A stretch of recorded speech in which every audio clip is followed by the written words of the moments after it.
1 Corinthians 15. 15. Good evening, those of you joining us online.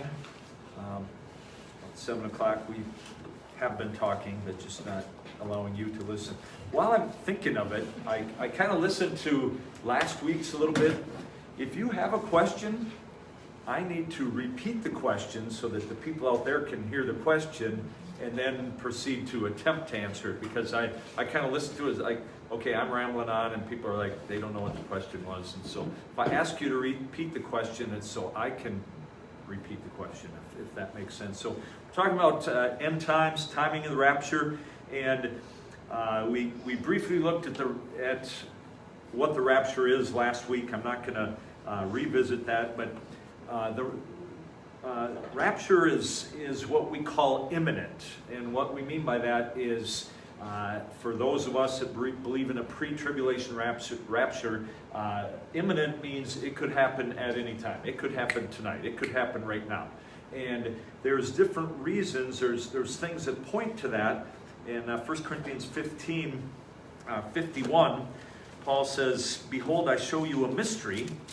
And a mystery, again, is not something sneaky or spiritual. It is something that hasn't been revealed yet. So when Paul says, "I show you a mystery," he is revealing something to us that has not been known before. It wasn't revealed in the Old Testament. And you don't find the rapture in the Old Testament. There is no teaching of it. And so when Paul's here, he's talking about the rapture. "I show you a mystery. We shall not all sleep." And of course we know that's talking about death. "We shall not all sleep, but we shall all be changed."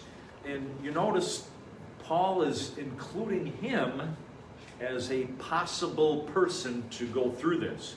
So again, he expected it. He looked for it as a possibility in his lifetime. "We shall all be changed in a moment, in the twinkling of an eye, at the last trump. For the trumpet shall sound, the dead shall be raised incorruptible." So again, you think about 1 Thessalonians 4, the dead in Christ shall rise, and then we which are alive and remain should be caught up. We will be changed. So it's the same concept there. And then for this corruptible, meaning our skin, our flesh and blood, must put on incorruption. Verse 53, 1 Corinthians 15, 53. "This corruptible must put on incorruption, and this mortal must put on immortality." So our bodies are changed. But the point I'm making here is that Paul included himself as far as people that could be a participant in that. So it was something that he believed could happen at any time. James chapter 5. James chapter 5 gives more of the idea that Christ's return is at hand. It is close. James 5 verse 8. James 5 verse 8, "But be ye also patient, establish your hearts, for the coming of the Lord draweth nigh." It is near. "Grudge not one against another, brethren, lest ye be condemned. Behold, the judge standeth before the door." So here's James saying, you know what? The coming of Christ could be at any time. It is close. And so that's where we get the idea of imminence, or that it could happen at any time. And to me, that's another argument for, if there's nothing that has to happen first, then that's another argument for the pre-tribulation rapture. Because if you have to go halfway through the tribulation before the rapture comes, well then guess what? There are certain things you can point to. There are signs that you can point to where we don't have any. In passages that are very, very clearly about the rapture, there are no signs given except the trump that we just read here. That's the sign, if you will, and that's, in my mind, simultaneous. The trump sounds, dead in Christ are raised, we're changed. And then the timing of the rapture, three different views. Again, this is review. Pre-tribulation is, and I hold to this view, that the church is raptured out. We are taken to heaven with Christ. The dead in Christ are raised. We're changed in the moment and twinkling of an eye that we had there in 1 Corinthians 15. And that happens first, and then the tribulation starts. Mid-tribulation, just like it sounds, there's those that teach and believe that they will go through Christians, the church, will go through 3.5 years of tribulation, and then at the midpoint, they will be raptured up. And then there's those that believed in post-tribulation, that Christians will, and I mean the church, those that, the tribulation starts now, and we go through the 7 years of hell on earth, because that's really what it is, and then we are raptured up. And again, I have a problem with that one for a number of reasons, but the main one is you'd be raptured at the end of 7 years, you'd go up, and then you'd immediately come back down with Christ for the Battle of Armageddon, and it just doesn't make any sense to have the chronology like that. And again, kind of just catching up here, I hold to pre-trib for 2 reasons. One, precedence. There are previous examples, and this is kind of where we ended up last week before I answered some questions. Precedence is different instances in the Bible where we see God judgment on the wicked, and the purpose of judgment is on the wicked, but he takes the righteous out of the way. He protects them. And one of the more obvious ones is Noah's, the flood, Noah's Ark. God destroyed the world with the flood, but he spared Noah and his family. And then let's turn to Genesis chapter 19. Genesis chapter 19, because the other one, precedence, if you will, another example where God very specifically punished the wicked, but again made a distinction between the wicked and the righteous. And the end of Genesis 18, let's go back to Genesis 18 just because I like this one verse.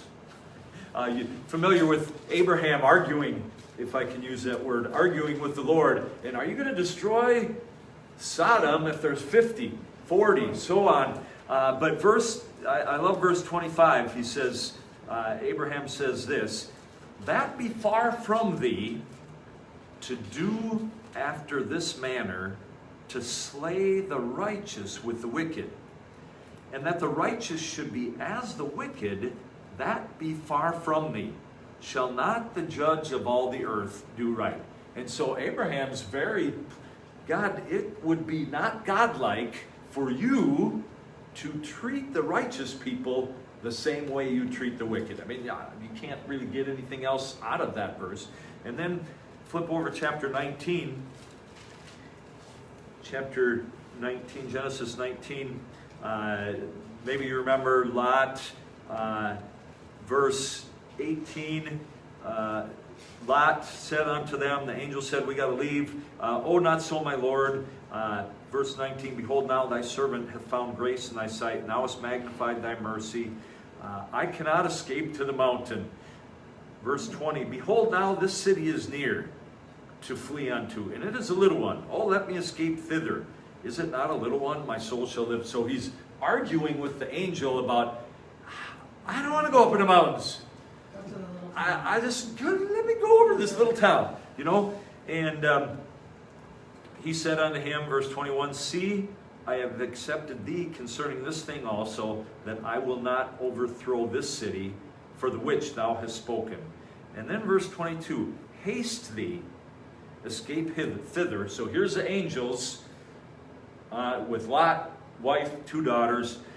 "Escape thither, for I cannot do anything till thou be come thither." I cannot, again, I don't know how you take it any other way. I can't destroy this city until you are gone. You have to be out.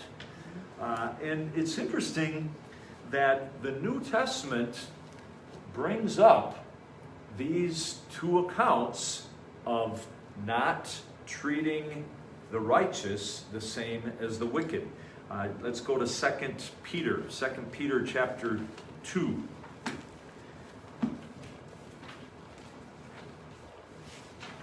2 Peter chapter 2. And again, I believe these are strong arguments, especially when the New Testament brings it back up.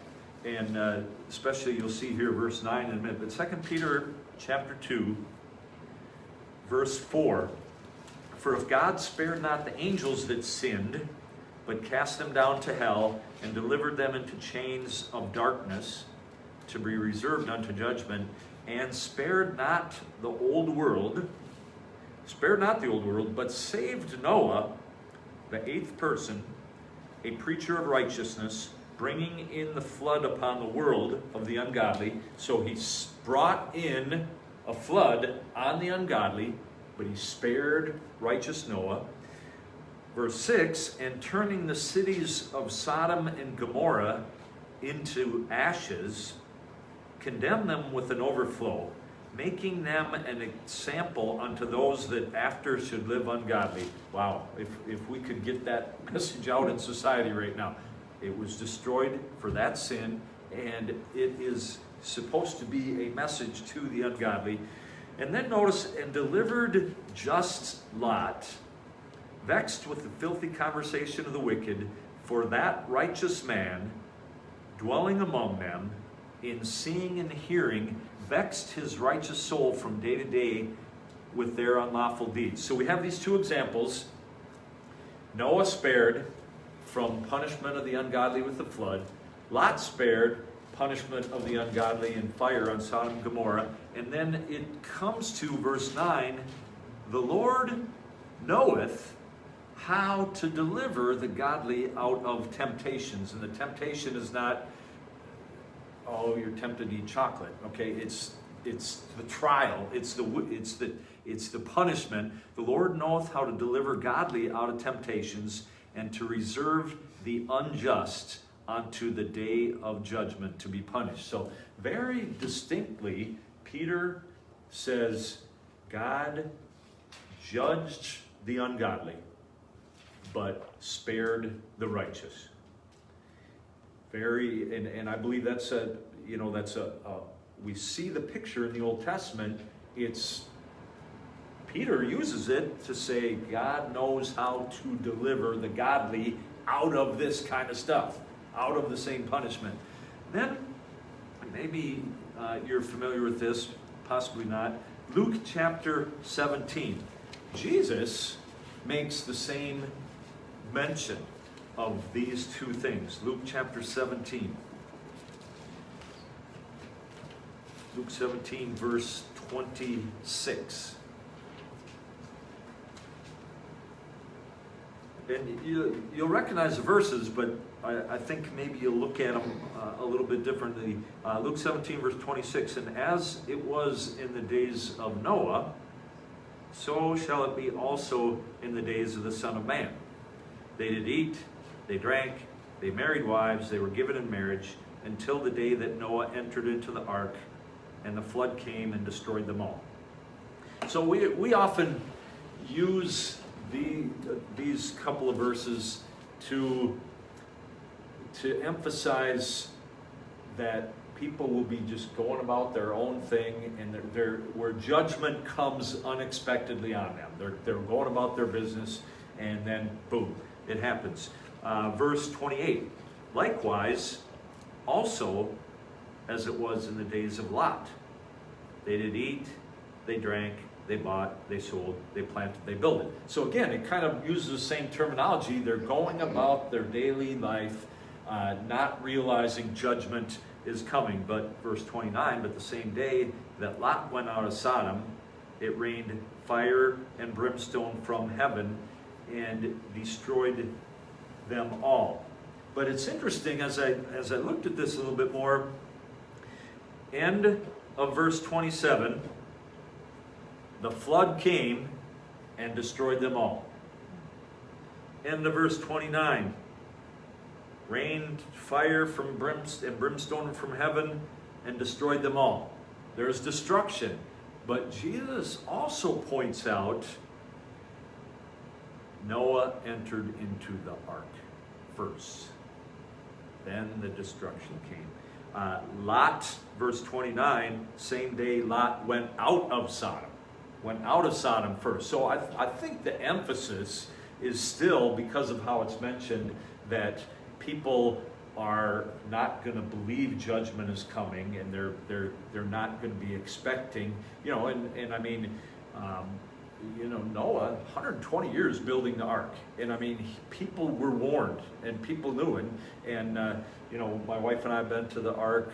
Jimmy and Joyce went not too long ago, and the size of the structure, and the people at the ark encounter, Ken Ham, and the people who, they suggest, and I think rightly so, that Noah and his 3 sons had help, okay, that they didn't just do this.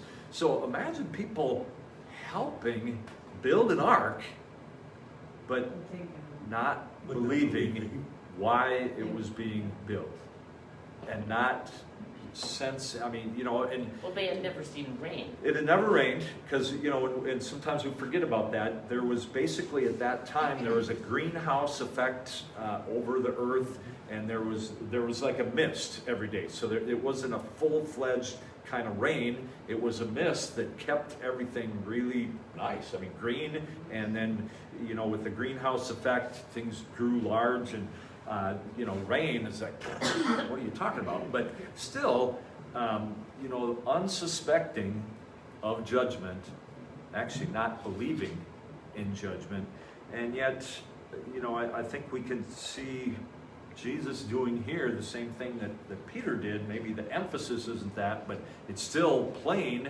that Noah entered into the ark, then the flood came and destroyed them all.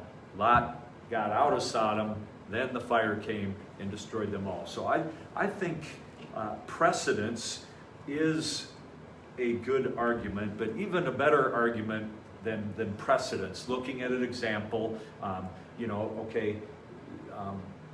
destruction of Sodom was not the tribulation, and destruction of the world by a flood is not tribulation. Okay, people will argue that, and certainly that's true. But better arguments are, does the Bible say believers will be spared from the tribulation? And there's a number of places. We're just going to look at one tonight, Revelation chapter 3. And again, for those of you that have been in Sunday school, this is kind of review, but we're starting to get through the review into new stuff pretty soon. So Revelation chapter 3, verse number 10. Revelation 3:10. Now, first of all, Revelation 2 and 3, if you have a red letter edition of the Bible, you'll know, and maybe from just experience with Revelation or knowledge of it, chapter 2 and 3, Jesus writes letters to the churches. He writes letters to the churches, and that's primarily what chapter 2 and 3 is about. There are different views on how people look at these letters. Some suggest that these 7 letters were different periods of history, and I don't hold to that at all. I believe they were literal churches that existed at that time, and Jesus sent letters to them through the messengers. They're called angels. An angel in the Bible means messenger. Sometimes it is an angelic being. Sometimes I think it's possible, and I'm not necessarily prepared to defend that right now, but unto the angel of the church, chapter 3, verse 1, unto the angel of the church in Sardis, there's some suggest that they're actually letters to the pastors of these churches. They are the messengers. So unto the angel, the leader of that church, as opposed to a spiritual being. But verse number 10. Verse number 10, so this is to the church at Philadelphia. It says in verse number 7, angel of the church in Philadelphia. So it's a letter to the church of Philadelphia. Verse 10 says, because thou hast kept the word of my patience, I will also keep thee from the hour of temptation, which shall come upon all the world to try them that dwell upon the earth. Now, I'm going to be honest, like I'm never honest before. That's kind of a weird phrase. I don't know. I'm going to be more honest than I've ever been. No, He hasn't been honest. at first reading, and I've read this a number of times through the years, and I will say this. I had not looked at verse 10 and said, oh, without somebody pointing it out to me and really explaining and really thinking about it, I didn't look at that verse and say, oh yeah, I see how that's a pre-tribulation. I never came up with that on my own, okay? But as it was pointed out, and as I thought through it a little bit more and what it's saying, many people much smarter than me, book writers and all that, theologians, they suggest that this is one of the stronger arguments for the church being spared from the tribulation. And here's why. First of all, verse number 10, because thou hast kept, I will also keep thee. So the question is, okay, this is to a church at a certain time. How can we say it applies to us now, 2,000 years later? How can we make that jump? Well, here's one thing. McCune points this out.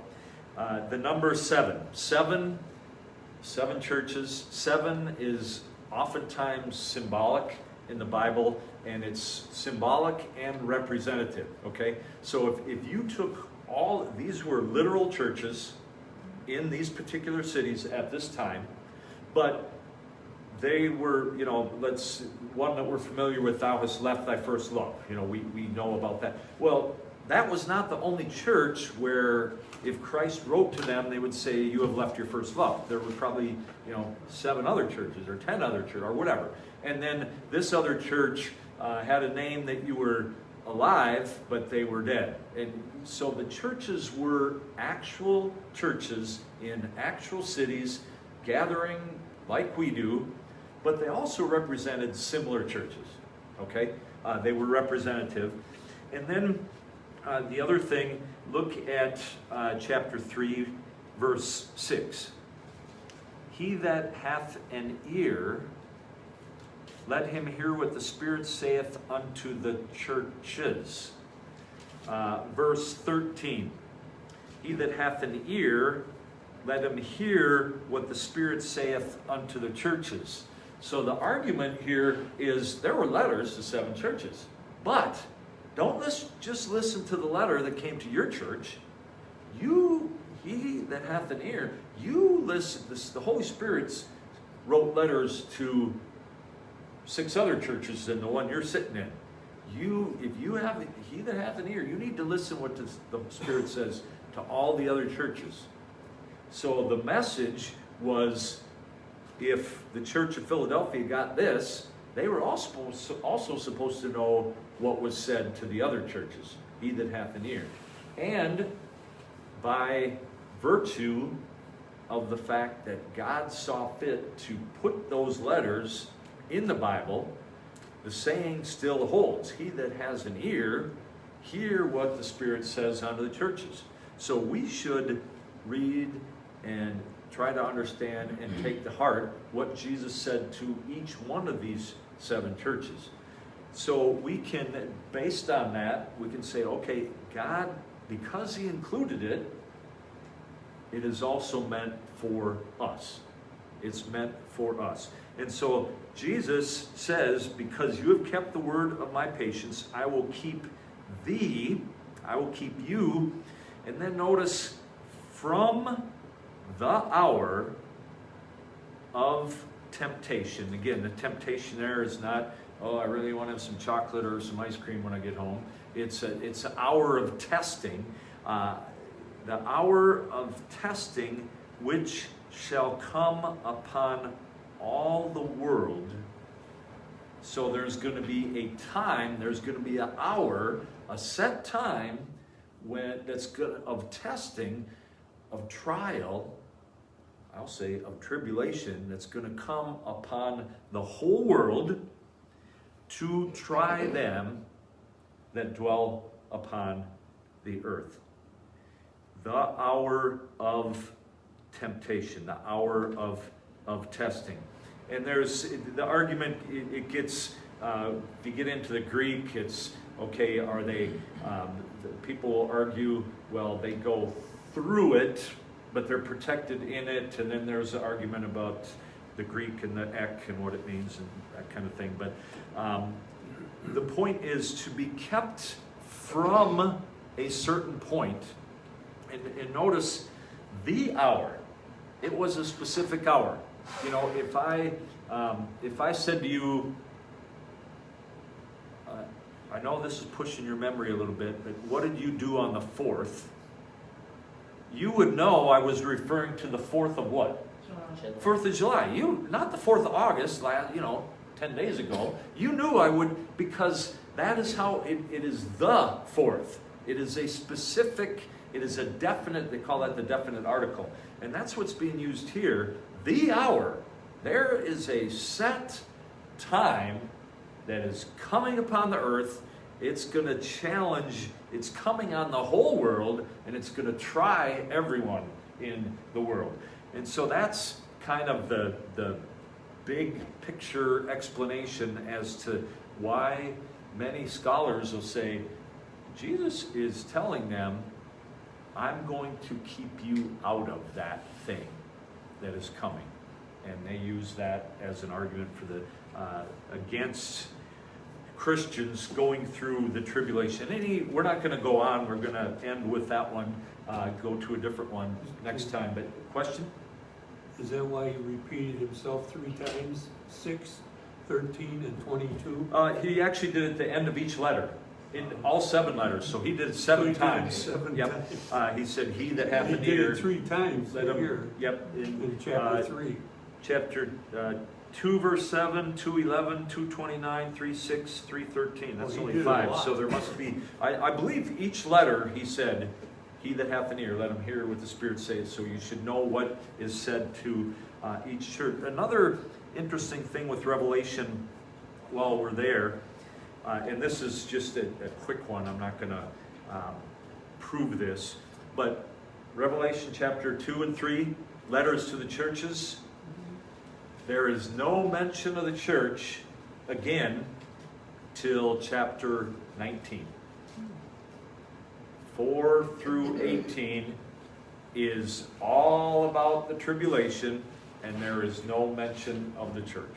So I think that is more than coincidental that here's letters to the churches, then it talks about tribulation, no mention of the church, tribulation's over, it talks about the church again. Homework assignment for next week, if you remember. Read 1 Thessalonians chapter 5. 1 Thessalonians 5, 1 through 11. Because we're gonna, yep. Still from the first time. We're going back to 1 Thessalonians. But chapter 5, verses 1 through 11. All right, any other questions about this? Are you familiar with Ezekiel? Ezekiel, I don't know if It's very- familiar is the right term, but No, but it's very interesting as to what God told Ezekiel to tell the people of Israel. And he wasn't very nice about it. there's a lot. Ezekiel 28 talks about Lucifer, I believe, the seraphim. Yeah, I don't think I made it that far, but Ezekiel 40 gets into sacrifices during the millennial, which is kind of like, how does that work? It's about the coming kingdom and stuff. So I never realized that he threatened. Oh, I'm No, sorry. go ahead. No, you tell them they will know that I am God. You know, but you tell them this, and if they don't listen, you know, he gives them a choice like he did before when we were talking. And if you follow my commandments and everything, fine. If you don't, goodbye. yeah, no, so not So- we will. Sorry. Yeah. Go ahead. You need one? Good night, everybody.